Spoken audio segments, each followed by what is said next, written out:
खुलुमबाय बयनिसिमबो नोंथांमोननि थाखाय माखासे खौरांफोर लानानै फैलायबाय आरो चेनेलाव गोदानब्ला अन्नानै चेनेलखौ साबस्क्राइब खालामनानै लादो बेल आइकनखौ एलाव होनानै ला जाहाथे नोंथांनाव सिगां नटिफिकेसन सहैग्रोयो। दानिया खोनासंलांदो। गिबि खौराङाव दङ फिन आरोबाव जम्मु काश्मीराव गावलायनाय भारतनि सान्थ्रि आरो उदखारिनि गेजेराव गिथावनायै गावलायदों। सुलुंनि बादिब्ला सान्थ्रि आरो उदखारिनि गेजेराव गिथावनायै गावलायनाय जाथायाव जायगायावनो 3 उदखारिफोरनि जिउ खहा जायो। बे गावलायनाया सा काश्मीरनि कुपवारा जिल्लायाव गिथावना गावलायनाय जाथाय जादों। रैखाथि सुलुङा फोरमायनाय बादिब्ला जम्मु काश्मीरनि मार्शेल आरो थान्डार मुंनि मोननै जिल्लायाव सान्थ्रि आरो उदखारिनि गेजेराव गावलायो। बे समावनो 3 उदखारिफोरखौ गावथारनो हानायाव जाफुंसारदों। भारतीय सान्थ्रि हान्जाया दासिम बे ओनसोलाव उदखारिनि हेंथायै जुथाइ अपारेसन खालामनाया सोलिगासिनो दङ होननानै रैखाथि हान्जानि सुलुङा फोरमायदों। नाथाय जम्मु काश्मीराव उदखारिनि सायाव गोख्रों नोजोर लाखिदों आरो जायखिजाया समावनो उदखारिनि थांखि लानायखौ फेलें खालामनो हादों। रैखाथि हान्जाया नैथि खौराङाव दङ रेवरेवा नार्जिहारिया EM बिबाननिफ्राय बोखारजानायनि सायाव रोंगोरा नार्जारिनि गोख्रों बिबुंथि। रोंगोरा नार्जारिया बुंनाय बादिब्ला रेवरेवा नार्जिहारिया BJP दोलोनि EM रेवरेवा नार्जिहारिनि सायाव एक्सन लानाय लायैखौ BJP दोलो आरो गिबि मन्थ्रि डक्टर हिमन्त बिश्व शर्मायासो मिथिगौ। प्रमद बर'नि दैदेननाय बिटिआर सरकारा रेवरेवा नार्जिहारिखौ EM बिबाननिफ्राय बोख्लायनायनि थांखि लादोंब्ला बे थांखिया BJP दोलोनिफ्रायसो फैयो। बेखौ UPPL दोलोआ खालामनो हाया। UPPL दोलोनि EM नि सायाव माबाफोर थांखि लानांगौ जायोब्ला बेखौ UPPL दोलोआ थांखि लानो हागोन। BJP दोलोनि EM नि सायाव माबाफोर थांखि लानांगौ दंब्ला बेखौ BJP दोलोआ थांखि लागोन होनना खौरांगिरिनि सिगाङाव रायजो सभानि MP रोंगोरा नार्जारिया बुंथियो। थामथि खौराङाव दङ थांनाय 45 साननिफ्रायनो 30था गामियाव सोमजिदों गिख्रंथाव सियालनि उदखार। सुलुङा फोरमायनाय बादिब्ला दासिमाव सा 9 सुबुंफोरा सियालजों अरथार जानानै जिउ गोमाबाय आरो सा 30निबो बांसिन सुबुंफोरा सियालनि गाग्लोबनायजों गोब्राब जोखोम जायो। नाथाय नाजासेयावबो सियालखौ दासिमबो हमनो हायाखै होनना सुलुंनिफ्राय मिथिनो मोन्दों। सियालखौ हमनो 45 साननिफ्रायनो हमनो नाजानाया सोलिबोगासिनो दङ। गासै सा 200 सोद्रोमाफोरनि मोनसे हानजाया सान हर सियालखौ हमनो नाजागासिनो दङ। नाथाय दासिमबो मासेबो सियालखौ हमनो हायाखै। बे गिख्रंथाव जाथाया जादों उत्तर प्रदेशनि बहराइच जिल्लानि महसी तहसीलआव। मख'नो गोनांदि थांनाय 17 जुलाइआव सासे उन्दै गथ'खौ अरथारदोंमोन सियालआ। बिनि उनाव 24 जुलाइ खालि गुबुन सासे गथ'खौ अरथारो आरो 26 जुलाइआवबो सासे गथ'खौ अरथारो आरो 3 आगस्ट खालि 8 बोसोर बैसोनि सासे गथ'खौ अरथारदोंमोन। बेबादिनो 17, 21 आरो 28 आगस्टआव गासै सा 9 गथ'फोरखौ जिउ फोजोबदोंमोन सियालआ। मिथिनो मोननाय बादिब्ला बे गिख्रंथाव सियालआ खनसे मैहुर खालामखांनायनि उनाव 4-5 साननि उनावसो फिन आरोबाव मैहुर खालामनो ओंखारो। दायो सियालखौ हमनो नाजानाया गोख्रोंनिफ्राय गोख्रोंसिन सोलिगासिनो दङ होनना मिथिनो मोनबावनाय जादों। ब्रैथि खौराङाव दङ गुजरातआव गोबांथार अखा हानायनि जाउनाव दैबानाजों जिउ खहा जानाय सुबुङा गासै सा 28 जाहैबाय। बाथि खौराङाव दङ आफगानिस्तानाव 5.7 मेग्निट्युड गोहोनि बांग्रि मावदों जायनि गोहोमा दिल्ली NCR सिम सोमावग्लुंदों होनना मिथिनो मोननाय जादों। द'थि खौराङाव दङ गसाइगावआव मोसौ बेदरजों लोगोसे सासे सुबुंखौ हमदों। क'क्राझार जिल्लानि गसाइगाव पुलिस थानानि सिङाव थानाय पदबिलाव मैया फुंनि 6 रिंगायाव ओनसोलनि रायजो राजाफोरा मोसौ बेदरजों लोगोसे सासे सुबुंखौ हमनो हायो। मिथिनो मोननाय बादिब्ला सोनाब बंगनि AS16D 5853 नम्बरनि मटर साइकेलाव मोसौ बेदर लाबोनायखौ मिथिनानै ओनसोलनि रायजो राजाफोरा मटर साइकेलखौ हमनानै पुलिसनो गथायनानै होयो। स्निथि खौराङाव दङ चिरांनि भबानिपुर मानिकपुर ओनसोलनि BPFनि दैदेनगिरिफोरजों लोगोसे सोद्रोमाफोरा UPPLआव जयेन जाफैदों। बारग' MCLA निर्मल कुमार ब्रह्म, मिरु UPPLनि नेहाथारि बिना गयारी आरो निसिमा ओनसोलनि गोबां दैदेनगिरिफोरनि नुजाथिनायाव मानिकपुर गामिनि गं 143 नखरनि गासै सा 199 सुबुंफोरा BPF नागारनानै UPPLआव जयेन जाफैदों। दाइनथि खौराङाव दङ आन्डार 14 साब जुनियर गार्लस नेशनेल फुटबल चेम्पियनशिपनि थाखाय पानेरि रिजनेल स्पर्ट्स एसोसिएशननिफ्राय 4 गेलेगिरिफोरा सायख'जादों। आन्डार 14 साब जुनियर गार्लस नेशनेल फुटबल चेम्पियनशिपनि थाखाय आसाम टीमनि गेलेगिरि महरै पानेरि रिजनेल स्पर्ट्स एसोसिएशननि सिङाव थानाय गान्दाखुंगुर फुटबल क्लाबनिफ्राय गासै 4 गेलेगिरि जिउमा दैमारि, धोरोमसि बर', सनामाया बर' आरो भुमिखा बर' बिथांमोना सायख'जायो। गुथि खौराङाव दङ नेशनेल स्पर्ट्स सानजों लोब्बा लाखिनानै सनितपुर जिल्लानि राङापारा जौमा फरायसालि बड' बिफाननि बानजायनायाव नेशनेल स्पर्ट्स सान फालिदों। राङापारा जौमा फरायसालिनि बिबुंगोरा एबा मिरु दुलाराय बर' थुनलाइ आफादनि लेङाइ आफादगिरि प्रशान्त बर'नि दैदेननायाव खुंफुंजायो। मैयानि बे भारत हादरनि माहारियारि गेलेमु सानखौ मुंदांखा हकी गेलेगिरि ध्यानगिरि सान मुङै फालिनाय जादों। जिथि खौरां दङ क'क्राझार जिल्लानि दतमा ब्लक इउपिपिएल दोलोनि मावख'नि सिङाव थानाय मोन 55 क्लाबफोरनो फुटबल गेलेनायाव गोनां जानाय मुवाफोरखौ राननानै होदों। गेलेनाय बिथिङाव लाइमोनफोरखौ गोसो गुदुं खालामनो थाखाय आथिखालाव प्रमद बर' दैदेननाय बिटिआर सरकारनि गुबुन मोनसे बाखनायथाव हाबाफारि बिटिआरनि गासैबो बियाबनि सिङाव थानाय क्लाबफोरनो फुटबल गेलेनायाव नांगौ जानाय जार्सि, इजार, फुटबल नेट, सक्स आरो हेन्ड ग्लभ बायदि मुवाफोरखौ राननायनि थांखि लानाय बायदियैनो मैया दतमा बियाबनि सिङाव थानाय मोन 55 क्लाबफोरनो दतमा ब्लक इउपिपिएल दोलोनि मावखुलियाव राननानै होनाय जायो। 11थि खौराङाव दङ बिटिआरनि मावफुं सोद्रोमा रेवरेवा नार्जिहारिखौ बिटिसि खुंथायनि मावफुं सोद्रोमा बिबाननिफ्राय बोखारनायनि उनाव गोख्रों फिनजाथाय होदों क'क्राझार जिल्ला बिजेपिनि गागि दैदेनगिरि एबा क'क्राझार जिल्ला बिजेपिनि बारग' आफादगिरि सन्तोष तरफदारा। बिथाङा मा बुंदों भिडिअनि गेजेरजों ससे खोनासंलांदो। আমি দুখ পাইছোঁ, এনেকুৱা হ'ব নালাগিছিলে। যদি কিবা আছে দলৰ মাজত বহি সিদ্ধান্ত ল'ব লাগিছিলে। আমি CM প্ৰমোদ বড়ো ডাঙৰীয়া দেৱক ক'ব বিচাৰিছোঁ, তেওঁ যদি অকলে এই সিদ্ধান্ত লৈছে, এই সিদ্ধান্ত লোৱাটো ঠিক হোৱা নাই, তেওঁ পুনৰ বিবেচনা কৰিব লাগে। আমাৰ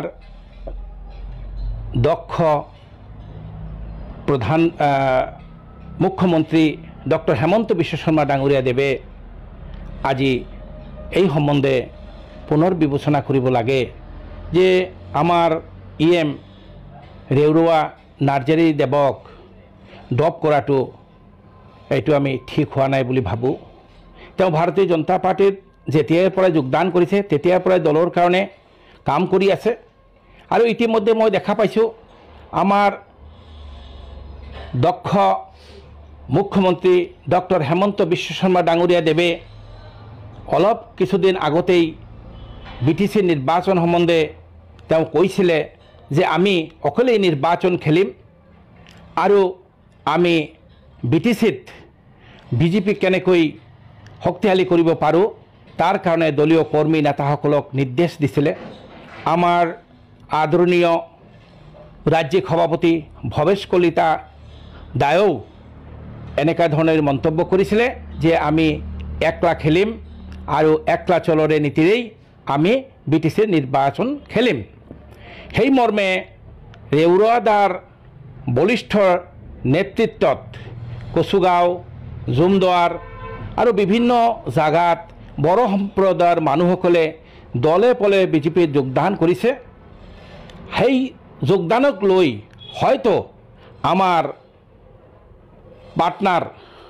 এলায়েন্স পাৰ্টনাৰ UPPলে ভাবিছে, হয়তো তেওঁলোকে কিবা এটা ভাবিব পাৰে, কিন্তু সেইবিলাক আমি কোনো চিন্তা নকৰোঁ। আমি বিজেপিৰ হৈ কাম কৰিব লাগে। আমি 43 বছৰ 1982ৰ পৰা আজিলৈকে ভাৰতীয় জনতা পাৰ্টিৰ হাতত আমি কাম কৰিছোঁ। কোনো ব্যক্তিৰ হাতত নহয়, কোনো ব্যক্তিৰ কাৰণে নহয়, দলৰ হাতত দলক কেনেকৈ আগুৱাই লৈ যাব পাৰোঁ সেইকাৰণে আমি কাম কৰি আছোঁ। আমি আবেদন কৰিছোঁ যাতে আমাৰ দলৰ এজন বলিষ্ঠ কৰ্মী তথা EM ৰেউৰা ডাঙৰীয়া দেৱক যাতে পুনৰ এই যেটো নাকি EM ড্ৰপ কৰিছে এইটো বিবেচনা কৰিব লাগে। আৰু মই এষাৰ কথা ক'ব বিচাৰিছোঁ, দলৰ হৈ আমি কাম কৰিম আৰু দলৰ হৈ আমি আগুৱাই যাম। ইয়াত যদি কোনো বাধা কৰে সেই বাধা আমি কোনো পৰৱা নকৰোঁ আৰু নকৰিম। আমি আন্দোলনৰ সময়তো ভাৰতীয় জনতা পাৰ্টি শক্তিশালী ৰূপে আছিলে, আজিও ভাৰতীয় জনতা পাৰ্টি BTC শক্তিশালী ৰূপে আমি মাৰ বান্ধি থিয় দিম। আৰু ভাৰতীয় জনতা পাৰ্টি বাদে ইয়াত কোনো চৰকাৰ কৰিব নোৱাৰে। ভাৰতীয় জনতা পাৰ্টি অকলে চৰকাৰ কৰাৰ ক্ষমতা আছে। অহা নিৰ্বাচনত আমি বলিষ্ঠভাৱে আমি প্ৰতিদ্বন্দ্বিতা কৰিম। আমি সকলো MCLক জিকাই ল'বৰ কাৰণে সক্ষম হ'ম বুলি আমি আশাবাদী। ভাৰতীয় জনতা পাৰ্টি কেতিয়াও কোনো জাগাত নতি স্বীকাৰ কৰা নাই, নিঃস্বাৰ্থে কাম কৰিছে। ভাৰতীয় জনতা পাৰ্টিৰ যেটো ডিসিপ্লিন, ভাৰতীয় জনতা পাৰ্টিৰ যেটো ত্যাগ স্বীকাৰ কৰি আজি এই পৰ্যায় আহিছে, গোটেই ভাৰতবৰ্ষত আমি চৰকাৰ কৰিবলৈ সক্ষম হৈছোঁ। আৰু বিশ্বৰ ভিতৰত আমি সবতকৈ ডাঙৰ গণতান্ত্ৰিক দল হিচাপে আমি প্ৰকাশ পাইছে। আৰু যোৱা নিৰ্বাচনতো আমাৰ ভাৰতীয় জনতা পাৰ্টি NDA চৰকাৰ কৰিবলৈ পুনৰ সক্ষম হ'ল, তৃতীয়বাৰৰ কাৰণে চৰকাৰ কৰিছে। আমি BTC নিৰ্বাচনত আমি অকলেই জিকিম আৰু আমি চৰকাৰ বনাম। আমি কাৰো তাত নাযাওঁ। আমাৰ অক্সিজেনৰ প্ৰয়োজন নাই বেলেগৰ পৰা, আমাৰ নিজৰ যথেষ্ট অক্সিজেন আছে। অক্সিজেনত জীয়াই থকা দলে আমাক যদি কোনো ধৰণৰ মন্তব্য কৰে সেইটো ভাৰতীয় জনতা পাৰ্টিৰ বৰদাস্ত নকৰিব, সহ্য নকৰিব। বিশেষ কৰি মই সহ্য নকৰোঁ। মই আন্দোলনৰ সময়ৰ পৰা আজিলৈকে ভাৰতীয় জনতা পাৰ্টি কৰি আছোঁ আৰু কৰি থাকিম। দলৰ বিপদত আমি মাৰ বান্ধি থিয় দিম আৰু আশা ৰাখিছোঁ আমাৰ মাননীয় কৰ্মদক্ষ মুখ্যমন্ত্ৰী ডক্টৰ হেমন্ত বিশ্ব শৰ্মা ডাঙৰীয়া দেৱেও দলৰ স্বাৰ্থত কাম কৰি আছে আৰু কাম কৰিব। আৰু মই এষাৰ কথা ক'ব বিচাৰিছোঁ, আমাৰ ভাৰতীয় জনতা পাৰ্টিৰ এজন কৰ্মী, ভাৰতীয় জনতা পাৰ্টিৰ এজন নেতা ৰেওৰাও নাৰ্জাৰীক যেনেকা আজি EM পদৰ পৰা ড্ৰপ কৰিছে, তেওঁক পুনৰ বিবেচনা কৰি আৰু তেওঁৰ পদ বহল ৰাখিবৰ কাৰণে আমি আবেদন জনাই। বড়ো ভাষাত এটা ষ্টেটমেণ্ট কচুগাঁৱৰ যিটো দলে পলে বিজেপিত যোগদান কৰিছে সেইটো সম্পৰ্কত কিবা কথা কৈছে যে আমাৰ দলীয় কৰ্মীসকলক আমাক গুৰুত্ব দিয়া নাই, এলায়েন্স ধৰ্ম তেওঁ পালন কৰা নাই। বড়ো ভাষা দিছিলে, মই বড়ো ভাষা অলপ অলপ বুজি পাওঁ, কিন্তু সেই হিচাপত সেনেকুৱা ধৰণৰ কোনো সমালোচনা কৰা নাই। এইখিনি কথা কৈছে যে আমাৰ দলীয় কৰ্মীসকলক গুৰুত্ব দিয়া নাই বা আমাক গুৰুত্ব দিয়া নাই। এনেই এইটো কথা কাৰণেতো মই এইটো দলৰ যে চৰকাৰৰ যে কিবা সমালোচনা বুলি আমি নকওঁ। যদি UPPL বিজেপি এলায়েন্স গভৰ্ণমেণ্টে আমাৰ BTCত ভাল কাম কৰিছে আমি ভাল কম। যদি দল বিৰোধী বা দলৰ ক্ষতি বা ৰাইজৰ ক্ষতিৰ হৈ যদি কিবা কাম কৰে সেইটো আমিও মাত মাতিম। ৰাইজৰ হৈহে আমি, ৰাইজক লৈহে দল। ৰাইজৰ যদি উন্নতি নহয়, ৰাইজৰ যদি কোনো ক্ষতি হয় আমি দেখোঁ, তেনেহ'লেতো আমি সেই কথাত সমৰ্থন নিদিওঁ। আমি ৰাইজৰ হৈ কাম কৰিম।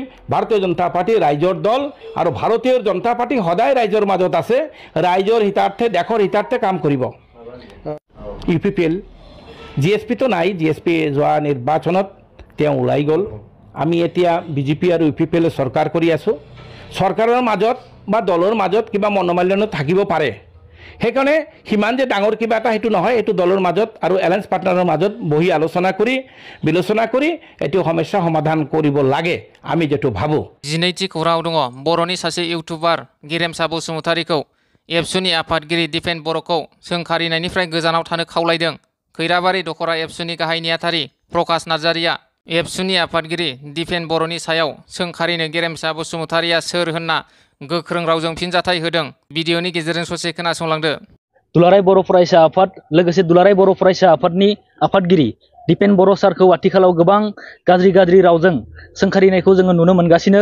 जोङो गिबियावनो बिथांखौ खावलायनो नागिरदों, बिथाङा जेन दिनैनिफ्राय बेबायदि गाज्रि खोथाफोरखौ बुंनायनिफ्राय बिथाङा जेन जानगाराव थायो, बिथांखौ जोङो धिक्कार होदों। बिथाङा बेफोरबायदि खोथाफोरखौ बुंनो नाङा। मानोना दुलाराय बर' फरायसा आफादनि मानिजाथाव आफादगिरि बिथाङा थांनाय 15 आगस्तआव बर'फोरनि स्वार्थआव बर'फोरखौ खौसे जानांगौनि थाखाय बिथाङा खावलायदोंमोन। दा बेखौनो बिथाङा माखासे खायदाखौ सल खालामनानै राजखान्थियारि खोथाफोरखौ बुंनानै दुलाराय बर' फरायसा आफादा बेखौ राजखान्थियारि स्वार्थनि थाखाय बुंदों एबा खायसे गाज्रि खामानिनि थाखायसो बेखौ बुंदों होननानै बिथाङा ससियेल मिडियानि गेजेरजों फोसावगासिनो दङ। बिथांखौ जोङो बेनि थाखाय गिबियावनो सोंखारिदों, बिथाङा जेन दिनैनिफ्राय बेबायदि खोथाखौ बुंनो नाङा। जोङो दुलाराय बर' फरायसा आफाद खैराबारि दखरा हिसाबै जोङो बिथांखौ बेखौनो बुंनो नागिरदों, दुलाराय बर' फरायसा आफादा खौसेथिनि खोथा बुंबोनाया दिनैनि खोथा नङा। गोदोनिफ्रायनो जाय समाव नांगौ, जाय समाव बर'फ्रा खौसे जानांगौ, जाय समाव बर'फ्रा खौसेथि थामोनथाय आरो जौगाथायनि थाखाय खामानि मावनो गोनांथि दङ एबा जायखिजाया समावनो बर'फोरखौ खौसे जानो थाखाय दुलाराय बर' फरायसा आफादा खावलायबोदों। नाथाय नैबेबायदि समाव जाय समाव गोबां इन्टेलेक्चुयेल, गोबां रायजो राजाफ्रा दिनै नायगिरदों बर'फ्रा खौसेथि जानायखौ, नैबे समाव बिथांबायदि दालाल मानसियासो दिनै बर'फोरखौ खौसेथि जानाङा होननानै ससियेल मिडियानि गेजेराव बुंनो नागिरनाया एबा बुंनाया बिराद दुखुनांथाव होननानै जोङो सानो। दिनै जोङो बिथांखौ बुंनो नागिरदों, बिथाङा सासे बर' हारिया खौसेथि जानायखौ हेंथा खालामग्रा सासे सुबुं नामा? जायनि थाखाय बिथाङा बुंगासिनो दङ दिनै दुलाराय बर' फरायसा आफादा खौसेथि जानो खावलायनायखौ खायसे राजखान्थियारि खोथानि थाखायसो बुंगासिनो दङ होननानै बिथाङा बुंगासिनो दङ। आरो लोगोसे बिथाङा दिपेन बर' जोंनि दुलाराय बर' फरायसा आफादनि मानिजाथाव आफादगिरि सारखौ गोबां गाज्रि खोथाफोरखौ बुंगासिनो दङ। बिथाङा आबसुखौ गावनि सम्पति रोखोमै बाहायनो नागिरो, लोगोसे बिथाङा गोबां खोथाफोरखौ बिथाङा बुंगासिनो दङ। दिनै दुलाराय बर' फरायसा आफादनि आफादगिरि दिपेन बर' सारा जेरैबायदि आबसुखौ दैदेनगासिनो दङ, जेरैबायदि सारा बर' हारिखौ बिथाङा दिनै दैदेनगासिनो दङ, बेखौ नुनानै बिथांमोना मानो गियो? दिनै बर'फोरनि गेजेराव दुलाराय बर' फरायसा आफादाव सासे गोग्गोम आफादगिरि दङ, जाय आफादगिरिनि दैदेननायाव दिनै जोङो सारा भारतबर्षआवनो जोंनि बर' हारिखौ सिनायथि होनो हादों। सारा आसामनि गेजेरावनो जोङो दिनै जोंनि दिनैनि तारिखआवबो जोंनि जिथुनिखि थामोनथा बेखौ जोङो दिन्थिनो हादों। बेखौ दिनै मानो बिथांमोना हेंथा खालामो? दिनैनि तारिखआव जेरैबायदि जोंनि बर' हारिखौ दैदेननायाव जोंनि माखासे खामानिफोरखौ मावनायाव साक्सेस जादों, बेखौ दिनै बिथांमोना मानो गियो? दिनै दुलाराय बर' फरायसा आफादनि खावलायनायाव दिनै मानिनां आफादगिरि दिपेन बर' सारनि खावलायनायाव जुदि बर' हारिया खौसेथि जायोबा बेवहाय बिथाङा हेंथा खालामनो सोर? दिनैनि तारिखआव बिथाङा बुंदों, दिनैनि तारिखआव बर'फोरखौ बिथाङा बुंनो नागिरदों, दिनैनि तारिखआव आबसुखौ बिथाङा बुंदों। आबसुआ दिनैनि तारिखआव गुबुन गुबुन खामानिफोरखौ ओरैनो नङा बाङा खामानिफोरखौ मावदों होननानै बिथाङा बुंनो नागिरदों। दिनै बिथाङा बुंदों बिटिआर एकर्डनि खामानिखौ मोजाङै मावाखै, लोगोसे गोबां खोथाफोरखौ बिथाङा दायथ' लानानै खामानि मावाखै। दुलाराय बर' फरायसा आफादखौ बेबायदि दाय होगासिनो दङ। नाथाय जोङो दिनै बुंनो नागिरदों दुलाराय बर' फरायसा आफादा खामानि मावदों मावाखै बेखौ रायजो राजाया मिथिगौ। रायजो राजाया दिनै जोंनो फिननायखौ होगोन। बिथांमोना जोंखौ नुगासिनो दङ दुलाराय बर' फरायसा आफादा खामानि मावदोंना मावाखै। जोंनो बै गेरेमसानि जोंनो सार्टिफिकेटनि गोनांथि गैया दुलाराय बर' फरायसा आफादा खामानि मावदोंना मावाखै बेखौ मोनथिनो थाखाय।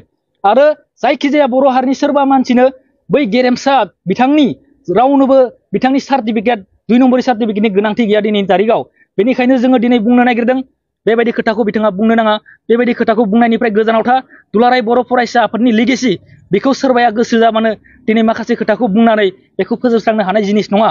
दुलाराय बर' फरायसा आफादा जेरैबायदि खामानि मावबोबाय, जेरैबायदि जारिमिन सोरजिबाय, बै जारिमिनजों सोरबाया समान समानै दिनैनि तारिखआव जाफानो लुगैयोबाबो, दुलाराय बर' फरायसा आफादखौ मेगन सायोब्लाबो दुलाराय बर' फरायसा आफादजों समान समान जानो हानाय दिनै गुबुन मोनसे रावबो बेबायदि थासारिया दुलाराय बर' फरायसा आफादजों समान समान जानो हानाय बेबायदि जेबो जिनिस गैया। बेखौ दिनै बिथाङा बुजिनानै बेफोरबायदि खोथाखौ बुंनायखौ जोङो सोंखारिदों आरो बेबायदि खोथाखौ बिथाङा मालाबाबो जेन बुङा बेखौनो जोङो खावलायबाय। बिथाङा खौसेथि जानायखौ लुबैयाखै। बेनिखायनोथ' दुलाराय बर' फरायसा आफादा बुंनायनि उनाव माखासे दैदेनगिरिफ्रा गोबां लेभेलनि दैदेनगिरि, गोबां खोलोबनि दैदेनगिरि बिथांमोना खौसेथि जानांगौ होननानै सापर्ट खालामदों। ससियेल मिडियायाव दिनै खौसेथि जानांगौ होननानै बुङो।